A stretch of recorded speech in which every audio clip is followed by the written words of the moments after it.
மீன ராசி அன்பு சொந்தங்களுக்கு வணக்கங்க. எல்லாரும் எப்படி இருக்கீங்க? இப்படி கேட்க கூட ஆட்கள் கிடையாது. நீங்க சுகமா இருக்கீங்களா? சந்தோஷமா இருக்கீங்களா? முதல்ல நீங்க இருக்கீங்களா? இல்லையான்னு கூட யாரும் கவனிக்க மாட்டாங்க. ஆனா, மீனம் ஒரு நாளும் அப்படி நினைக்க மாட்டீங்க.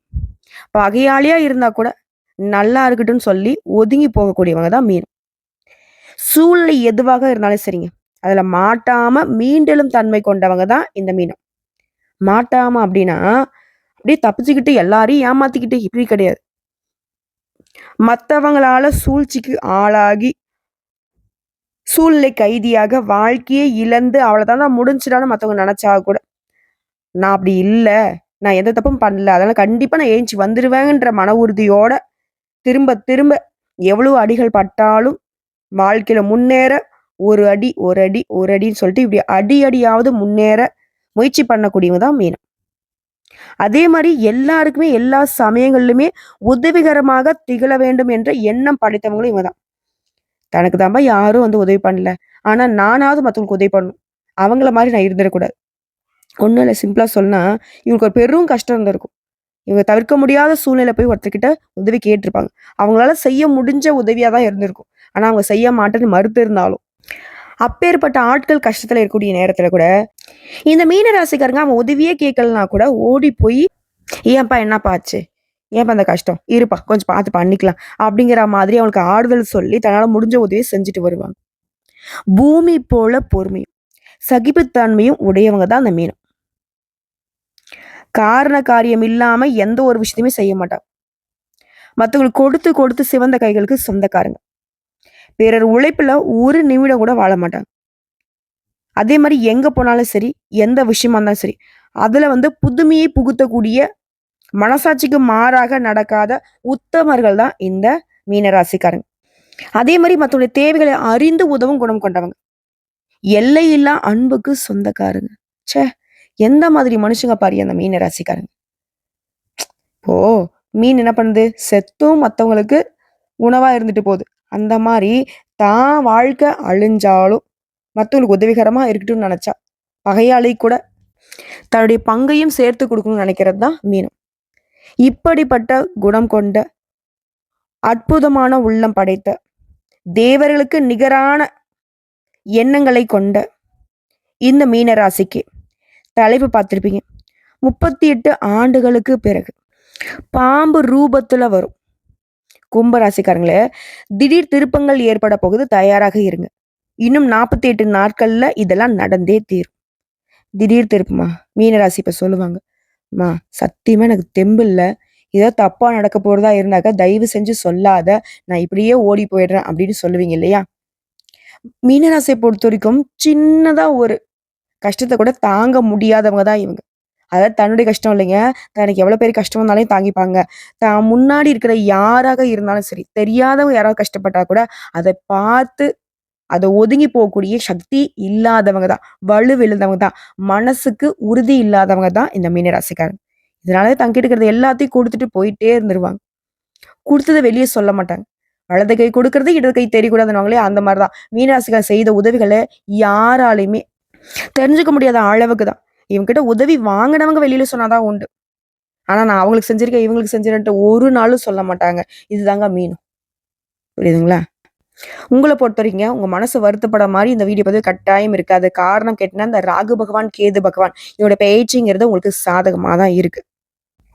அதாவது மீன ராசிக்கு ஜென்ம சனி அப்படின்னு சொல்லிட்டு பயத்துல இருக்கீங்க இல்லையா? அந்த பயமே வேணாம். ஏன்னா இந்த ராகு கேது பெயர்ச்சிங்கிறது உங்களுக்கு சூப்பர் அதிர்ஷ்டத்தை கொடுக்க போகுது. அதாவது நவகிரகங்கள்லயேங்க ரொம்ப மெதுவா நகரக்கூடியவர் சனீஸ்வர பகவான். ஒரு ராசியிலேருந்து இன்னொரு ராசிக்கு 2½ வருஷத்த எடுத்துப்பாரு நகர்ந்து போக. அவருக்கு பின்னாடி மெதுவா நகரக்கூடியவன் இந்த ராகுவும் கேதுவும். அடுத்த 1½ வருஷத்துக்கு உங்களுக்கு அதிர்ஷ்டத்த ராகுவும் கேதுவும் மாறி மாறி குடுப்பாங்க. கவலை வேணாம். என்னதான் சனீஸ்வர பகவான் உங்களுக்கு பாதகமான பலன்கள கொடுத்தாலும், அவங்களுக்கு பின்னாடி நான் இருக்கேன் அப்படிங்கிற மாதிரி சனீஸ்வர பகவான் எந்த அளவுக்கு குண்டு தூக்கி போட்டாலும் சரி, உங்க மீது படாத அளவுக்கு இவங்க அத தள்ளி விடுவாங்க. அந்த பாதிப்பு சிறிதளவுமே நீங்க உணராத வகையில இவங்க அதிர்ஷ்டம் கொடுத்து உங்கள காத்தருளுவாங்க. சரிங்களா? ஸோ இப்போ அது எப்படி என்னங்கிறத இப்போ தெளிவாக பார்க்கலாங்க. அதாவது மங்களகரமான விசுவாவசு வருடம் சித்திரை மாதம் 13ஆம் தேதி, அதாவது 26/4/2025 அன்னைக்கு மாலை 4:28 பூரட்டாதி நட்சத்திரம் 3ஆம் பாதத்திலிருந்து கும்ப ராசிக்கு ராகு பகவானும், உத்திரம் நட்சத்திரம் 1ஆம் பாதத்துல இருந்து சிம்ம ராசிக்கு கேது பகவானும் பயிற்சி ஆகிட்டாங்க. இந்த ராகுவும் கேதுவும் நம்ம என்ன சொல்லுவோம்? பின்னாடி நோக்கி நகரக்கூடியவங்க, மத்த கிரகங்கள் மாதிரி இவங்க கிடையாது, கெட்டதை தான் செய்வாங்கன்னு சொல்லிக்கிட்டு இருக்கோம். ஆனா இவங்க பின்னாடி நோக்கி நகரவங்க தான், மெதுவா நகரக்கூடியவங்க தான், நிழல் கிரகம் தான், பாம்பு கிரகம் தான். ஆனா கெட்டதை மட்டும் செய்ய மாட்டாங்க, நல்லதையும் சேர்த்து செய்யக்கூடிய பலன் உண்டு. இவங்களை பொறுத்த வரைக்கும் ஏமா மேக்சிமம் கெட்டதே பண்றாங்கன்னு சொல்லிட்டு இருக்கோம் இல்லையா? இவங்களுக்கு தனியா குணம் கிடையாதுங்க. நல்லவங்க கூட சேர்ந்தா நல்லது செய்வாங்க, கெட்டவங்க கூட சேர்ந்தா கெட்டது செய்வாங்க. அந்த வகையில் இந்த ராகுவும் கேதுவும் மீன ராசிக்கு நல்லதை தான் செய்ய போறாங்க. ஏன்னா உங்களுடைய ராசியிலிருந்து பின்னோக்கி நகர்ந்து கும்பராசிக்கு போயிருக்காரு. இதனால இத்தனை நாளா பெரிய பெரிய கஷ்டங்களால பாதிக்கப்பட்டு மீள முடியாத அளவுக்கு துன்பத்திலையும் துயரத்திலையும் பாதிக்கப்பட்ட மீன ராசி இப்போ மீண்டெழக்கூடிய நேரம்னு சொன்னா நீங்க சந்தேக கண்ணோடு தாங்க பார்ப்பீங்க. ராகு பகவானை பொறுத்தவரைக்கும் ராகு பகவான் கொடுப்பது போல கேடு பகவான் கெடுப்பது போல யாராலையும் செய்ய முடியாதுன்னு சொல்லுவாங்க. ராகு பகவான் போகக்காரகன், கேது பகவான் ஞானக்காரகன். இவங்க 2 பேரும் மீன ராசிக்கு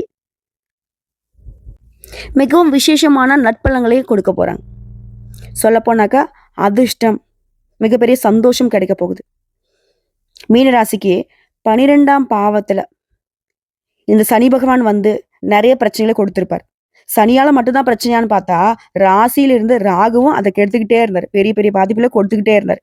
ஆனா இந்த ராகுக்கு எது பயிற்சினால ராகு உங்க ராசியை விட்டு வெளியேறுவதனால ஏராளமான நன்மைகளை பெற போறீங்க. குறிப்பா கேது 7ஆம் பாவத்தை விட்டு 6ஆம் பாவத்துக்கு வரப்போறதும், 6ல இருந்து கேது 12ஆம் இடத்துக்கு ராகு வரப்போறதும், ராகுவை குரு பார்க்கறதுனால குரு சண்டால யோகம் உண்டாகுது.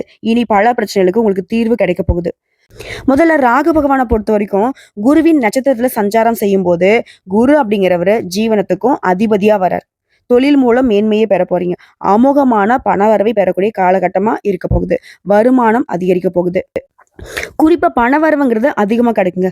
ராசியில உள்ள சனி நிறைய விரயத்தை கொடுத்தாலும் செலவுக்கு உண்டான வருமானத்தை ராகு பகவான் கொடுக்கிறார். அவர் புடுங்கிட்டு போயிட்டா இவர் கொடுத்துடுறாரு.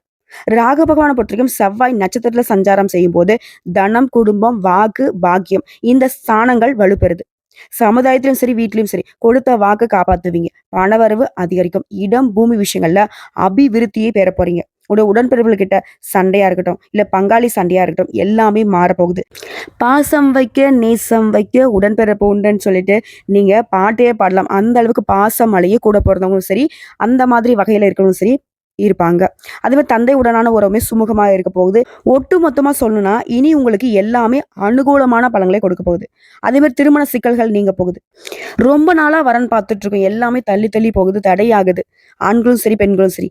7ல் ராகு பகவான் இருந்து உறவு முறையில சிக்கலை ஏற்படுத்திக்கிட்டே இருந்தார். திருமணத்துல சின்ன சின்ன குளறுபடிகளால திருமணத்தை நடத்த விடாம தடை பண்ணிக்கிட்டே இருந்தார். இப்ப அந்த நிலை அப்படியே உள்டாவா மாறுது. திருமணத்துல குழப்பம் தீருது, குளறுபடிகள் நீங்குது.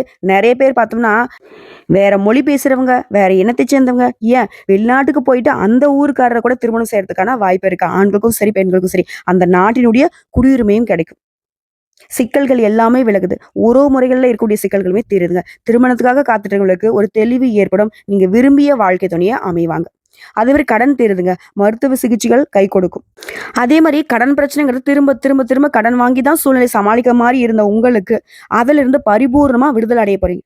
ஜென்ம சனி சின்ன சின்ன சிக்கலை கொடுத்தாலும் ராகுவும் கேதுவும் உங்களுக்கு சின்னதா அடிபட்டா கூட சரி, அதை சரி செய்யக்கூடிய வைக்கிட்ட பெரிய அதிர்ஷ்டத்தை உங்க கையில கொடுத்துருவாங்க. உதாரணத்துக்கு சொன்னா நீங்க 10 ரூபாய் எழுந்தா அவர் 10 கோடி கொடுப்பாரு.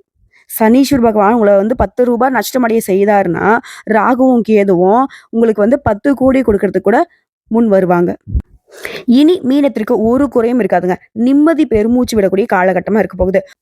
இவங்களுக்கு தோணியா இன்னும் 1 வருஷத்துல ராசிக்கு குரு வருவதனால ஜென்ம சனியோடைய பெரிய பாதிப்பு எதுவுமே 1 வருஷத்துக்கு இருக்காது. ராகுக்கு ஃபர்ஸ்ட் இந்த ஜென்ம சனி ஸ்டார்ட் ஆன உடனே ராகுவும் கேதுவும் பாதுகாத்து நிக்கிறாங்க. அடுத்த டர்னா குருவும் சேர்றாரு. ஸோ இவங்க உங்களுக்கு பாதுகாப்பா இருக்கிறதுனால 1 வருஷத்துக்கு ஒரு சின்ன அடி கூட உங்க மேல விழாது, ஒரு சின்ன பாதிப்பு கூட இருக்காது. ஸோ இந்த மாதிரி ராகுவும் கேதுவும் கொடுக்கக்கூடிய வாய்ப்புகள் உங்களுக்கு நிலைச்சிருக்கணும், அதிர்ஷ்டம் கிடைக்கணும்னா சனி மற்றும் ஞாயிற்றுக்கிழமைகள்ல செவ்வரளி மாலை கட்டி துர்க்கை அம்மனுக்கு இட்டு எலுமிச்சை பழத்தால தீபம் ஏற்றி வழிபாடு செய்ய நல்ல பலன்களையே இவங்க கொடுப்பாங்க. ஏன்னா ராகுவும் கேதுவும் ஏதாவது உங்களுக்கு பாதகமா இருந்தாலும் இவங்கள தான் வழிபாடு செய்யணும். அவங்க தரக்கூடிய நல்லது உங்களுக்கு நினைச்சிருக்கனாலையும் துர்க்கை அம்மனை தான் வழிபாடு செய்யணும். அதே மாதிரி வெளிநாட்டு தொடர்பு, தொழில்துறை இந்த மாதிரியான விஷயங்கள்ல, கல்வி விஷயங்கள்ல கவனமா இருக்கிறது நல்லது. இதுக்கு மேல துக்கத்திலிருந்து விடுபடுவதற்கு அடிக்கடி அருகில் இருக்கக்கூடிய ஏதாவது ஒரு அம்மன் ஆலயத்துக்கு போயிட்டு வழிபாடு செஞ்சுக்கிட்டே இருங்க. அமோகமான பரிகாரமா இந்த அம்மன் வழிபாடு உங்களுக்கு இருக்கும். இன்னும் ஒரு சில விளக்கங்களோட தெளிவா சொல்லணும்னா, பூரட்டாதி நட்சத்திரம் 4ஆம் பாதம், உத்திரட்டாதி, ரேவதி. உங்களுக்கு ராகு பகவான் ராசியிலிருந்து அயன சயன போகஸ்தானத்துக்கு மாறிட்டாரு. கேது பகவான் கலத்திரஸ்தானத்துல ரண ருண ரோகஸ்தானத்துக்கு மாறிட்டாரு. இதனால இந்த பெயர்ச்சியில நண்பர்கள் எல்லாமே ஓடி உதவி செய்வாங்க. செய்யக்கூடிய தொழில அதிர்ஷ்ட வாய்ப்புகள் தேடி வரும். பொருளாதாரம் சிறப்பாக அமையும். பங்கு வர்த்தகங்கள்ல லாபம் கிடைக்கும். விரக்தியான மனப்பான்மையை விட்டு ஒழித்து மற்றவங்களுடைய நம்பிக்கைக்குமே சின்னமாக காட்சியளிக்க போறீங்க. மகிழ்ச்சியாகவும் சுறுசுறுப்பாகவும் உழைக்க போறீங்க. ஆலய திருப்பணிகளுக்கு செலவு செய்யக்கூடிய அளவுக்கு வருமானம் பெருகும். புகழை பெற போறீங்க. மனதிலையும் வைராகியம் கூடும். புதிய சேமிப்பு திட்டங்கள்ல சேர்க்க போறீங்க.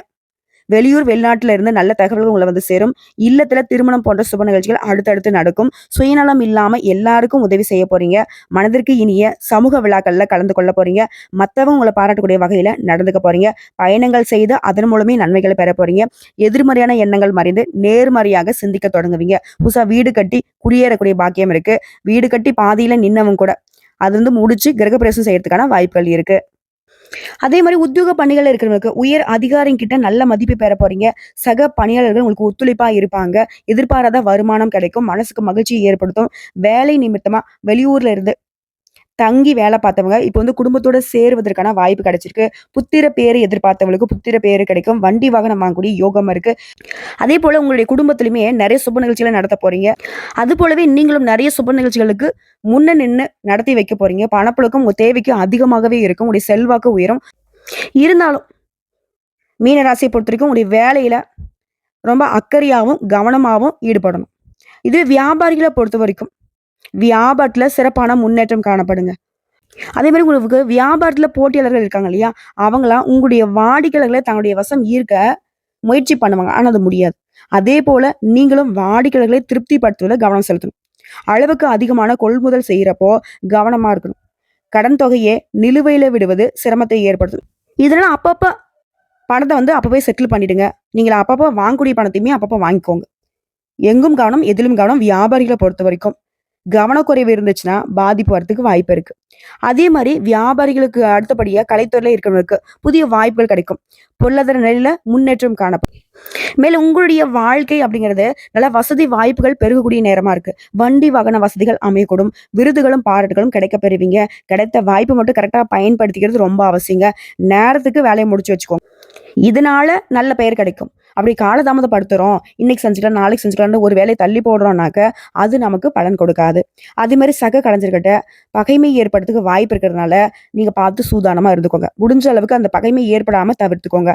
அடுத்து மாணவர்களுக்கு படிப்புல உங்களுடைய ஆர்வம் அதிகமாகுதுங்க. அதன் மூலம் நல்ல மதிப்பை பெற போறீங்க. இன்னும் சொல்லப்போனா பெற்றோர் மற்றும் டீச்சர்ஸ் கிட்ட மட்டும் இல்லைங்க, மற்றவங்க கிட்ட கூட பாராட்டுகளை பெறக்கூடிய அளவுக்கு நீங்க நடந்துக்க போறீங்க. சிலருக்கு வேலை வாய்ப்புங்கிறது படிக்கும் போதே அமையும். உயர்கல்விக்காக ஒரு சில வெளிநாடு செல்லக்கூடிய வாய்ப்பையும் பெற போறீங்க. ஸோ அதிர்ஷ்டம் உங்க பக்கம் தாங்க. அடுத்த அரசியல்வாதிகளுக்கு பலரும் பொறாமப்படக்கூடிய அளவுக்கு உங்களுடைய வளர்ச்சிங்கிறது அசுர வளர்ச்சியா இருக்க போகுது. மேலிடத்துல இருந்து முழு ஆதரவு கிடைக்க பெறுவீங்க. உடைய சொல்லுக்கு தனிப்பட்ட மரியாதை கிடைக்கும். பொருளாதார நிலையில திருப்திகரமான முன்னேற்றம் உண்டாகுது. குடும்பத்தாருடைய தேவைகளை நிறைவேற்றி அவங்கள மகிழ்ச்சி அடைய வைப்பீங்க. மற்றவங்களுடைய பிரச்சனைகள்ல தலையிடாம உங்க வேலையில மட்டும் கவனம் செலுத்துறது ரொம்ப அவசியங்க. அடுத்து பெண்களை பொறுத்தவரைக்கும் குடும்பத்துல குதூகலம் நிரம்பி காணப்படும். குடும்பத்தார்கிட்ட அன்பையும் நன்மதிப்பையும் பெற போறீங்க. உடைய பாசத்துக்கும் நேசத்துக்கும் ஒரு குறையும் இருக்காது. மகிழ்ச்சி அடைய போறீங்க. வேலைக்கு போகக்கூடிய பெண்மணிகளுக்கு ஊதிய உயர்வு கிடைக்க பெறுவீங்க. சிலருக்கு திடீர் திருமண வாய்ப்புகளும் கிடைக்கப்பெறும். புத்திர பேரு கிடைக்கும். மறைமுக சேமிப்புகள் தக்க சமயத்துல உங்களுக்கு உதவி கொடுக்கும். சொல்லப்போனா ஆடை ஆபரண சேர்க்கையும் வாய்ப்பு உண்டு. உங்க பெயர்ல சொத்து வாங்குவதற்கான யோகம் இருக்கு. ஸோ இப்போ வரைக்கும் பார்த்தா பொது பலன்கள் எல்லாமே மீனராசிக்கு இந்த ராகுவும் கேதுவும் மாறி மாறி ஜென்ம சனியுடைய பாதிப்புல இருந்து முற்றிலும் உங்களை பாதுகாத்து வைக்கக்கூடிய அளவுல அதிர்ஷ்டத்தை தான் கொடுத்துருக்காங்க. இதை கரெக்டாக பயன்படுத்திட்டாக்க அடுத்த 2.5 வருஷத்துக்கு என்னதான் நம்ம சனீஸ்வர பகவான் நம்மளை துவைன்னு துவைச்சாலும் நம்ம சிரிப்புக்கு சொந்தக்காரர்களாக இருக்க போறோம். ஸோ இப்போ நட்சத்திர பலன்களை பார்த்து தெரிஞ்சுக்கலாங்க. பூரட்டாதி நட்சத்திரம் 4ஆம் பாதம். இந்த பேச்சியால உத்தியோகத்தர்களுக்கு உடைய விருப்பங்கள் நிறைவேறும். குடும்பத்துல நல்ல காரியங்கள் தங்கு தடையில்லாம நடந்து முடியும். மருத்துவ செலவுகள் குறையும். உறவுக்காரனுடைய வருகை மகிழ்ச்சி தரக்கூடிய வகையில் அமையும். நண்பருடைய ஒத்துழைப்புங்கிறது நல்ல முறையில் இருக்கும். மனைவி வழியில அனுகூலமான செய்திகள் வந்து சேரும். இதுவே கணவர் வகையிலுமே அனுகூலமான பலன் வந்து சேரும். அது மாதிரி பூர்வீக சொத்துக்கள்ல நீங்க எதிர்பாராத தனலாபத்தை பெற போறீங்க. அடுத்த உத்திரட்டாதி நட்சத்திரம். இந்த பேச்சால சின்ன சின்ன தடங்கல்கள் வரும். ஆனா காரிய வெற்றி கிடைக்கும். அதே மாதிரி நல்லவங்களுடைய ஆதரவு கிடைக்குங்க. குடும்பத்திலுமே சின்ன சின்ன சண்டை சச்சரவுகள் ஏற்படும். அது தானாவே சரியாயிடும். கோபத்தை மட்டும் தவிர்த்துக்கோங்க. பேச்சுவார்த்தைகள் மூலம் பிரச்சனைகளை தீர்க்க பாருங்க. எடுத்தங்கவத்தனை எந்த ஒரு விஷயத்தையுமே செய்யக்கூடாது. உடல் நலத்துல பெரிய பாதிப்புகளும் இருக்காது. எந்த ஒரு விஷயமும் சரி, கவனமா இருந்தா சரி, எதுவுமே உங்களை பாதிக்காத வகையில ஓடி போயிடும். அடுத்து ரேவதி நட்சத்திரம். இந்த பேச்செல்லாம் நன்மையும் தீமையும் கலந்த மாதிரியே பலன் கிடைக்குங்க. உத்தியோக பணிகள்ல இருக்குங்க. உங்களுடைய வேலையில கவனமா இருக்கணும். நீண்ட நாட்களாக வேலை தரவங்களுக்கு இப்ப வேலை கிடைக்கும். உறவுக்காரருடைய வருகை, சுப நிகழ்ச்சிகள் கலந்து கொள்ள வாய்ப்பு எல்லாமே உங்களுக்கு மகிழ்ச்சியான சம்பவங்களை ஏற்படுத்தி கொடுக்கும். பணவரில் இந்த தடையுமே விலகுதுங்க. ஸோ ஒட்டுமொத்தமா பார்த்தீங்கன்னாக்கா பெருசா பாதிப்பு எதுவுமே இல்லைங்க. வரக்கூடிய வாய்ப்பை நம்ம கரெக்டாக பயன்படுத்தினாக்கா அதிர்ஷ்டம் நம்ம பக்கம்தான். ஸோ எல்லாத்தையும் தாண்டி இந்த ராகுவும் கேதுவும் தரக்கூடிய அதிர்ஷ்ட பலன்களை நிலையா நிறுத்தி கெட்டியா பிடிச்சிக்கணும்னு நினைச்சா நீங்க செய்ய வேண்டிய பரிகாரம் மற்றும் வழிபாடு. சஷ்டிகள் தோறும் முருகப்பெருமானுக்கு பால் அபிஷேகம் செய்வது நன்மை கொடுக்கும். அதே மாதிரி அனுதினமும் ஓம் ஷம் ஷண்முகாய நம இந்த மந்திரத்தை தினமும் 15 முறை சொல்லணும். முடிஞ்சா 15 முறை எழுதுறதுமே சிறப்பு தான். எழுதி பாக்கெட்ல மடிச்சு வச்சுக்கோங்க. பெண்களா இருக்குனாக்கா உங்களுடைய ஹேண்ட்பேக்ல வச்சுக்கோங்க. இதனால நீடித்த செல்வம் செல்வாக்கு கிடைக்குங்க. இதை அடுத்து உங்களுக்கு அதிர்ஷ்டம் தரக்கூடிய எண்கள் 2, 6, 9. அதிர்ஷ்டம் தரக்கூடிய கிழமைகள் வளர்பிறைன்னு எடுத்துக்கிட்டோம்னாக்கா திங்கள் வெள்ளி, தேய்பிறைன்னு எடுத்துக்கிட்டோம்னாக்கா திங்கள் வெள்ளி. ஸோ இந்த நாட்களில் உங்களுடைய சுபகாரியங்களோட நிகழ்ச்சிக்கு பயன்படுத்திக்கோங்க. இப்போ 2வது பரிகாரம் மற்றும் வழிபாடு. நாகப்பட்டினத்துல ஸ்ரீ ஆதிசேஷனின் பூஜையில் மகிழ்ந்து அருள்பாலித்த ஸ்ரீ காயா ரோகணேஸ்வரரை மற்றும் ஸ்ரீ நீலாய தக்ஷி அம்மனையும் வழிபாடு செய்வதனால வெற்றி தொடரும். அதுவரை இயற்கை சீற்றத்தால பாதிக்கப்பட்டவர்களுக்கு உதவி செய்வதனால நிம்மதி உண்டாகும். இதோட 3வது பரிகாரம் மற்றும் வழிபாடுங்க. சென்னை திருவான்மியூர் மாமல்லபுரம் மார்க்கத்துல இருக்கக்கூடிய திருவிடந்தை நித்திய கல்யாண பெருமாள் கோயிலுக்கு போயிட்டு அங்கு வராகரரை தரிசித்து வழிபட்டு வாருங்க. அதே மாதிரி அவர் அருளால சர்ப்ப தோஷங்கள் எல்லாமே விலகும். இதை தாண்டி ஞாயிறு மற்றும் பௌர்ணமி தினங்கள்ல புற்றுகள் உள்ள கோயில்களுக்கு சர்க்கரை பொங்கல் சமர்ப்பித்து வழிபாடு செய்வதனால சகல நன்மைகளும் உண்டாகும். இந்த ராகுவும் கேதுவும் தரக்கூடிய அதிர்ஷ்ட பலன்கள் உங்களுக்கு நலச்சு இருக்கும். வாழ்த்துக்கள்ங்க.